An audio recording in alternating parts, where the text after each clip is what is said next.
Hi అందరికీ welcome to రంగుల చిలక టేల్స్. ఏంటి పప్పు చూపిస్తున్నాను అనుకుంటున్నారా?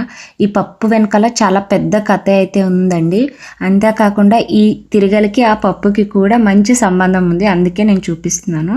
యాక్చువల్లీ పప్పు గురించి చెప్పాలంటే మాకు ఇంట్లో వీక్లో ఒక 4 times అయినా పప్పుతో ఏదో ఒక రకంగా అయితే వంట అయితే ఉంటుంది. సో ఒకరోజు నేను పప్పు వండుతా, అత్తయ్య ఈ పప్పు తినడం అంత మంచిది కాదు, ఇది ఫుల్ పాలిష్డ్ కదా, న్యూట్రిషన్ తక్కువ ఉంటుంది, ఫైబర్ తక్కువ ఉంటుంది, అండ్ ఈవెన్ ఎక్కువగా కలర్ వస్తుంది అని అన్నాను. అంతేనండి, ఒక 50 kgల కందులైతే కొనేశారు.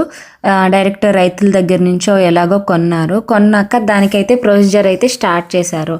అంటే కందులు నానబెట్టి తర్వాత అవి ఎండలో పెట్టి పప్పు మంచి టేస్ట్గా ఉండడానికైతే దాన్ని కొంచెం అలా పొయ్యిలో బాండీలో వేసి వేయించి ఇలా అంతా చేశారు. సో ఇది చేయడం వరకు ఓకే. ఇంటి పక్కనే అయితే మిల్లు ఉంది, మిల్లులో ఆడించవచ్చు కదా. మా ఇంట్లో తిరగలైతే లేదండి. తిరగలు ఉంటే చాలా మంచిదంట ఇంట్లో, అందుకని అత్తయ్య అయితే తిరగలు కొనుక్కొచ్చారు. ఇది ఒక 1100 ఏమో పడింది. తిరగలు కొనుక్కుని వచ్చాక మంచిది చేయాలి కదా. సో మేము మంచి డే అయితే చూసి ఇలా స్వామివారికి అయితే ఉండ్రాలు కుడుములు చేసి, గౌరీదేవి కదా తిరగలి అంటే, అందుకే వినాయకుడిని పెట్టి మేమైతే పూజ అయితే చేసేసాము. తర్వాత ఆ తిరగలిని సాన్ పెట్టాలంట. సాన్ కోసం అత్తయ్య అయితే వడ్లు తెచ్చారు.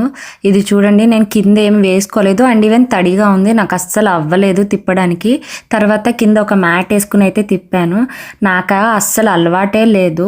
ఫస్ట్ టైం యాక్చువల్లీ ఇంట్లో అమ్మ వాళ్ళ ఇంట్లో ఒకసారి అయితే ఆడతా పడతా చిన్నప్పుడు అయితే చేశాను. సో ఇప్పుడైతే ఫస్ట్ టైము వేసి చేస్తున్నాను. తడి వల్ల కాస్త అవ్వలేదు, చాలా టైం పట్టింది నాకైతే తిప్పడానికి. నేను నార్మల్గా యోగా చేసేటప్పుడు చక్కి ఆసనాన్ని విన్నానే తప్ప ఇదే ఫస్ట్ టైము చక్కిని ఇంతలా తిప్పడము. చక్కి అంటే తిరగలండి. యోగాలో ఒక ఆసనం అయితే ఉంది, చాలా మంచి ఆసనము. యాక్చువల్లీ ఈ తిరగలు వాడడం వల్ల అయితే మంచి బెనిఫిట్స్. ఆడవాళ్ళకి పొట్ట దగ్గర ఉండే కొవ్వు తగ్గిద్ది, అండ్ ఈవెన్ కాళ్ళు చేతులు ఇవన్నీ నొప్పులు లేకుండా మంచి ఎక్సర్సైజ్ అవుతుంది. అత్తయ్య చూడండి ఎంత బాగా చేస్తున్నారో. తర్వాత వడ్లతో సాన్ అయిపోయాక ఇలా అయితే కందులు వేసి నిదానంగా మేమైతే ఇలా తిరగలి పట్టేసాము. కందుల్ని ఒక 1 kg కందులను అయితే తీసుకుని కందిపప్పులాగా కన్వర్ట్ చేసి వాటిని నీట్గా చాటతో సెరిగి కందులు వాడుకునేటట్టు అయితే చేసాము.